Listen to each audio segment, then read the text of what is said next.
Our opening words today are by Dana E. Worsnop. It's called, I Want to Be with People. Often, people say that they love coming to a place with so many like-minded people. I know just what they're getting at, and I know that they aren't getting it quite right. I don't want to be with a bunch of people who think just like me. I want to be in a beloved community where I don't have to think like everyone else to be loved, to be eligible for salvation. I want to be with people who value compassion, justice, love, and truth, though they have different thoughts and opinions about all sorts of things. I want to be with independent-minded people of good heart. I want to be with people who have many names and no name at all for God. I want to be with people who see in me goodness and dignity, who also see my failings and foibles, and who still love me. I want to be with people who feel their interconnection with all existence and let it guide their footfalls upon the earth.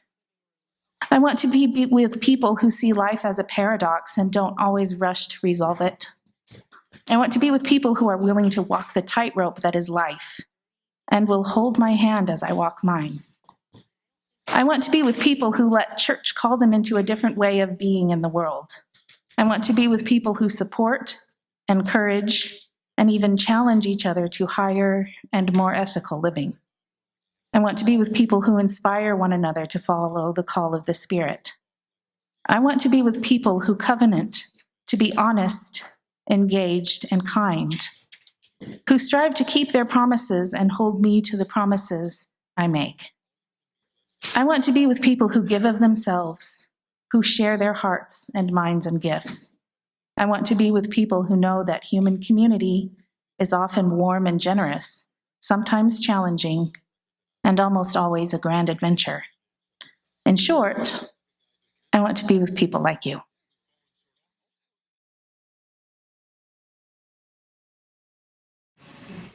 So our sermon today is becoming, this life journey of becoming one person and then another, this constant cyclical becoming. And there are so many journeys that we are each on. We each have this journey. Whether it's the journey of a congregation as a whole or the people within it. For me, I came to this congregation when I was 10. And here I am almost 25, and I have gone through high school, gone to cons, I've worked with the UUA, and now I work here, and this is my home and my work. It's the journey of becoming as a group. The young adult group that we've been running has been floundering for a few years. And I'm happy to say that it has been on its journey of becoming as well, and we now have 15 people like every week, and it is the most amazing thing. It's really joyful to watch this becoming, this journey. We're going to hear from a few folks in our young adult group. We're going to hear from someone who was a young adult in this congregation and has gone through their young adulthood here. Someone who is in their young adulthood who is going through this journey here and has just come here. And someone who has been here their whole life and is off to being a young adult. So let's hear from them. Good morning. I was asked to speak today because I came to this church as an 18-year-old and I'm now 37, so technically have aged out of young adulthood, but 95% of my attendance here has been as a young adult. My first thought when I was asked to speak on this topic was that I often see a lot of concern, sometimes even some fear, over losing the young adults that grow up in this congregation. Once upon a time, this congregation, even sent me and John Poole, I believe, to a regional conference entitled Mind the Gap. It was a workshop on retaining young adults that historically seem to disappear from UU congregations, only to return a decade or two later when they are looking for an RE program for their own children. There's this shared, usually unquestioned perception that we as a congregation have failed these young adults somehow, that we let them go, or that they felt unwanted or disconnected from the congregation. The focus has always seemed to be, how can we provide the right programming to hold on to them? How can we avoid pushing them away? And while, of course, there is an element of truth to that, do send care packages, do stay engaged in the lives of the young adults that grew up and continue to grow up here in our church, there is another truth that I see hiding behind that one, and it's often not brought up. Young adults are the ones letting go of us, too. And not just letting go of us, but they let go of everything. And it's a healthy, normal, natural process, and it's part of growing up. It can be darn hard to grow and change and transform into the person you are meant to be while you are surrounded by a community that sees you in one specific role or identity. Consciously or not, even a loving, supportive community can project certain expectations onto the youth and young adults in their midst. Sometimes you just have to get the heck out of a small town or a small congregation in order to spread your wings, to become the real you, and then, when those wings are sturdy and stable and thoroughly tested, to return and be seen and recognized as your genuine self. 5 years from now, my son Avi will be the age that I was when I first walked in through the doors of this sanctuary. I am standing on that balancing point, seeing the experience in both my own lived memories and now through his eyes as an impending event on the horizon. I was 18 then, and until that day, I had never attended or affiliated with any church. It was an act of defiance, of exploration, and of new experiences to walk into this room back then. It was something I had never done before. I was scared of the unknown, but drawn inexorably toward it. I felt a longing for connection and for community and for belonging, but not for the one that I had left behind. I had an aching desire for a community that I had chosen. Only a month or two earlier, I had left Grangeville, where I attended high school. It was a place that I had never felt a sense of loyalty toward or sensed any sort of belonging within. I had been so ready to leave. I didn't want to be from anywhere. I actually avoided talking about Grangeville because it didn't feel like a genuine part of my narrative. It was just a speed bump that I'd been subjected to as a child.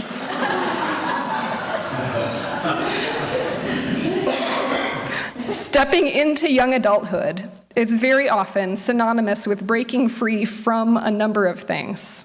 Other people's ideas of who you are, who you've always been. Your parents' and your community's expectations and limitations.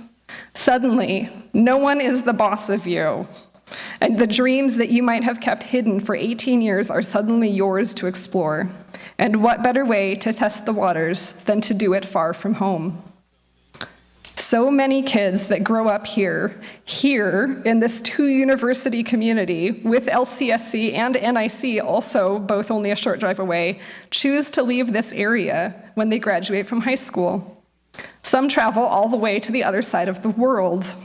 And that isn't a rebuke of us, even though they might imply in the moment that it is.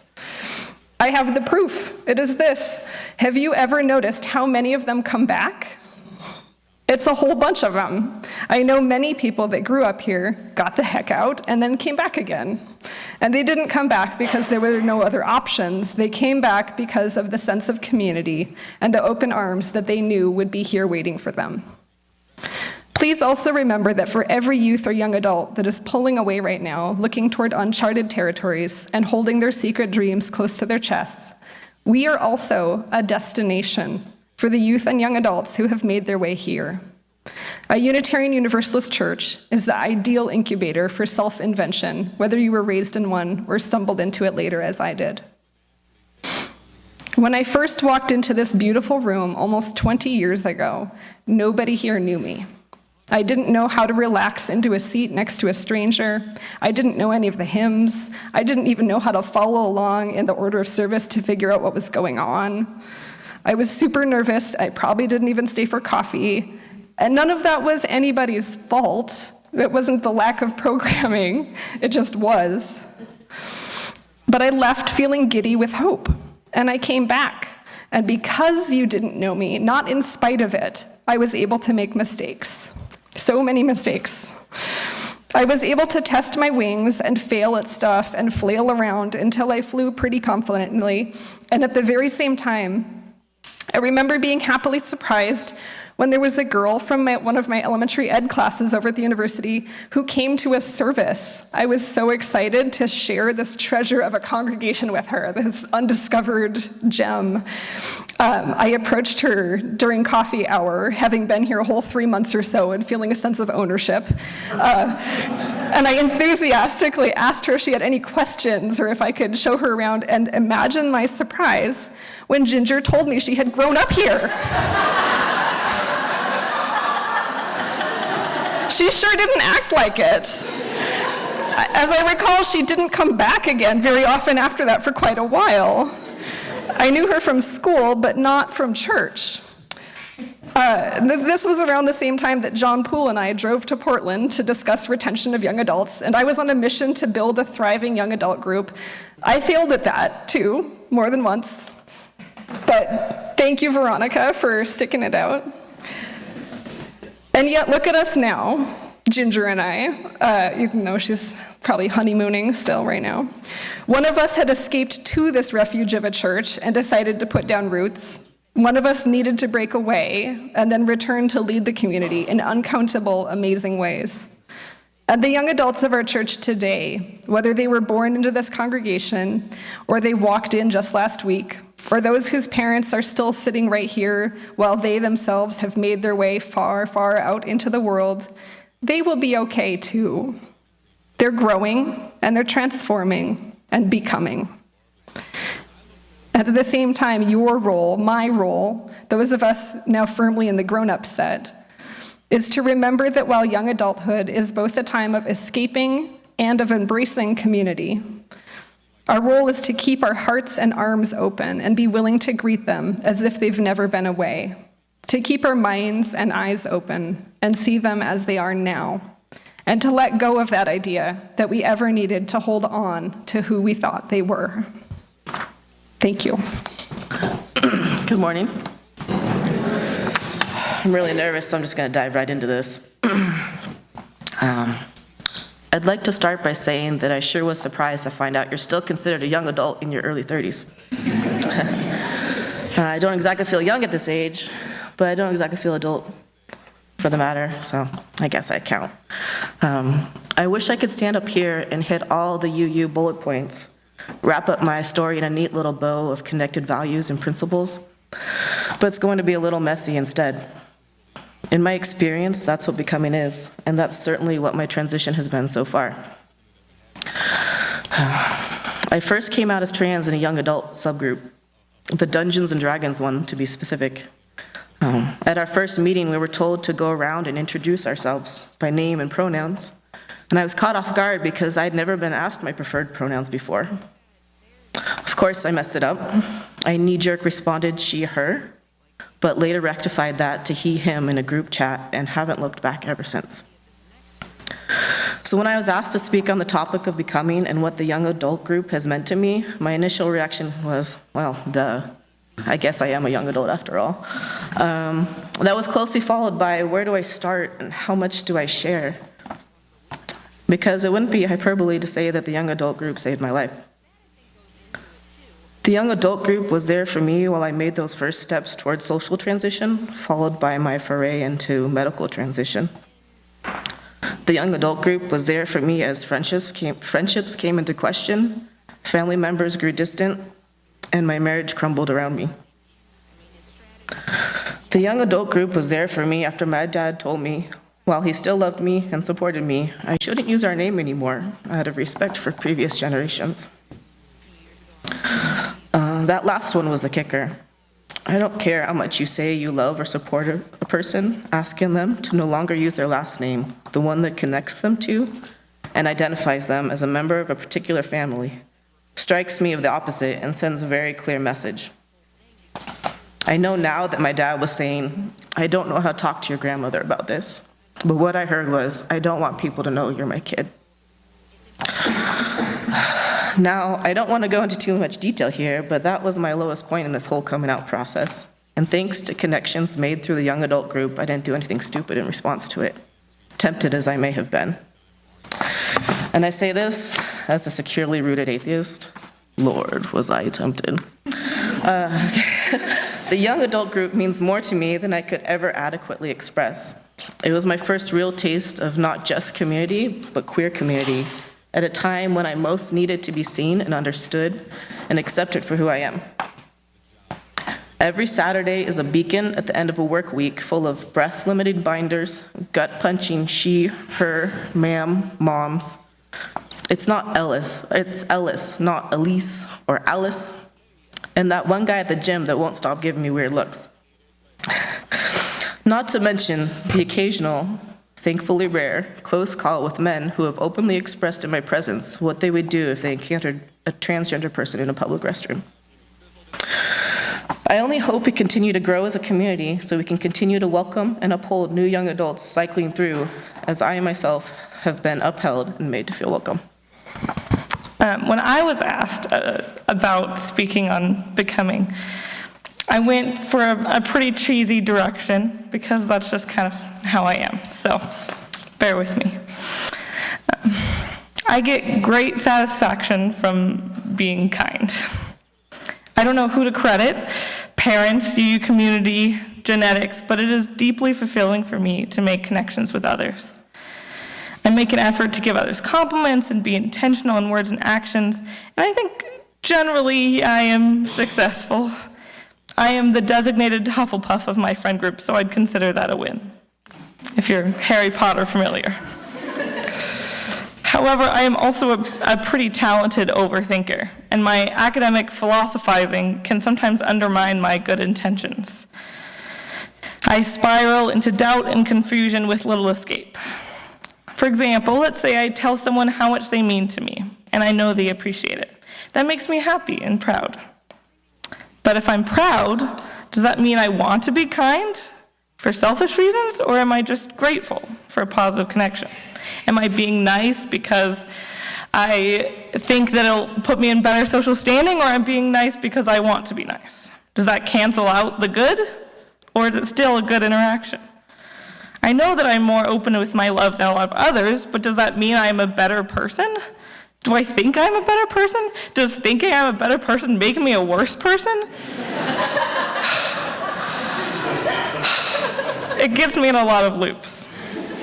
In public, I admit that I can be pretty paranoid due to a lot of murder mystery crime shows. I trust my instincts to keep me safe, which is good, but also not good, because I know that my instincts are not only my safety mechanisms, but also combined with a lot of internalized prejudice. How do I find a balance between kindness, inclusion, and diversity when my warning lights turn on? How can I challenge myself to be more kind and grow through discomfort without actually being unsafe? My whole life, I've been struggling with these questions and doubts, and I am slowly making progress.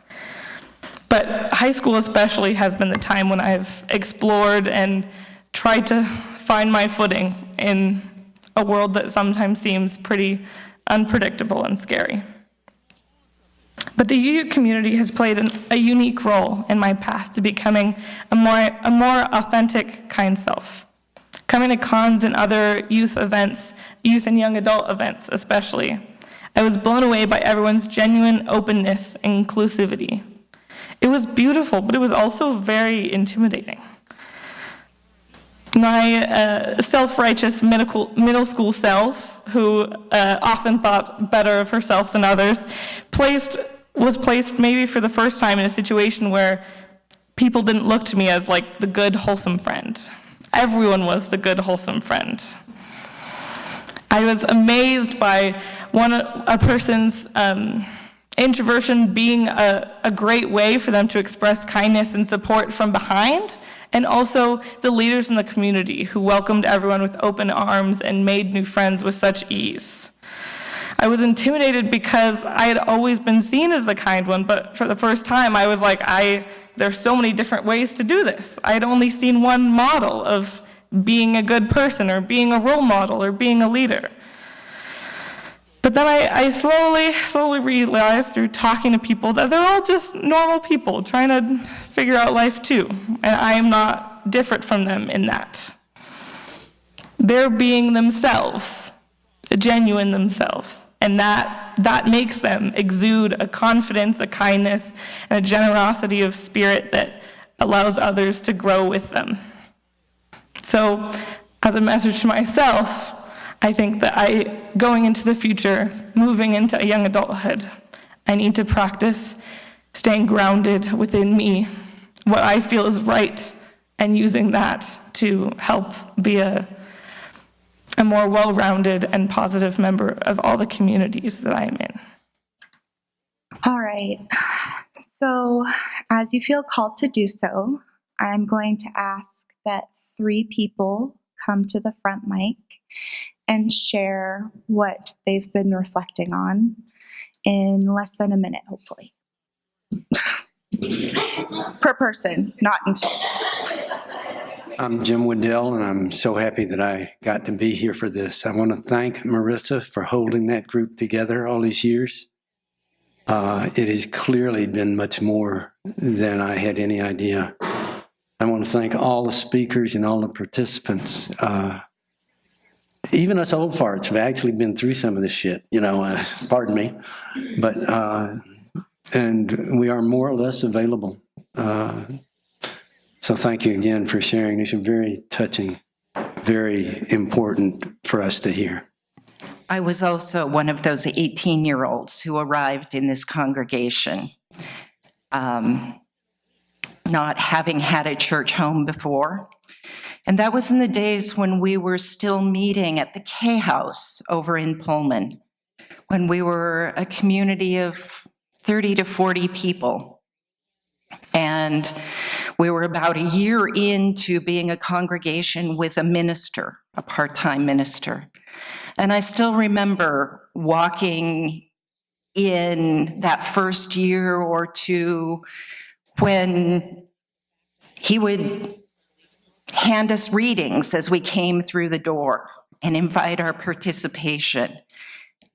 And they sent me to leadership school as a 19-year-old.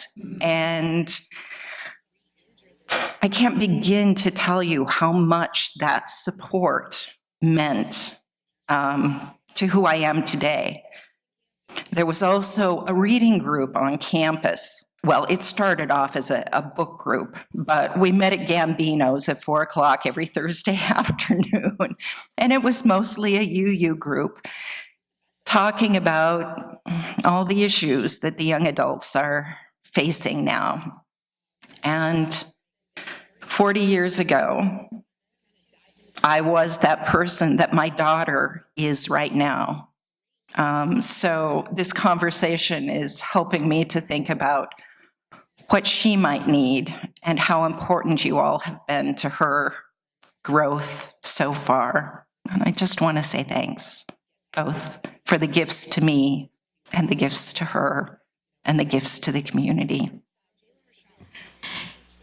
So mostly I just wanted to come up to say that, I feel like I got to go home and journal or something, because I feel like so I turned 45 this year, and I have been saying I'm not going to do 50. I'm just not going to do it. And I think I need to work that out more in talking about this stuff and the different journeys, because it's sort of like, if I retire at 65, I'm at the last 20 years. What should my career look like? Private practice is really tough, but I feel like I call lawyering a service profession, because people don't think of it that way, but we're in the job of helping people, especially through a lot of conflict in their lives, seeing that I do, like divorces and employment law, especially like discrimination stuff. So, do I want the next 20 years of my life to be filled with that much conflict? Because it's a lot. Or is it, time to, in a couple years to transition to something else? I don't know. So this is really, I feel so grateful to have come through all the things that Marissa has talked about in terms of the early journeys. And I had really never thought of it as different journeys that we start. I just kind of saw it as one long, but I think that's helpful to think of it as like new beginnings. And so, I need to give this a lot of thought, y'all. So thank you guys for helping trigger that in me, because I feel like sometimes, I've lived here for 5 years. That has gone by so quickly, and I'm like, my head spins when I think about it. It just seems like yesterday that I moved here, and it just feels like, I guess, once you get past, 35, that things just take off, and maybe I haven't given it enough thought at all the different junctures. So, thanks.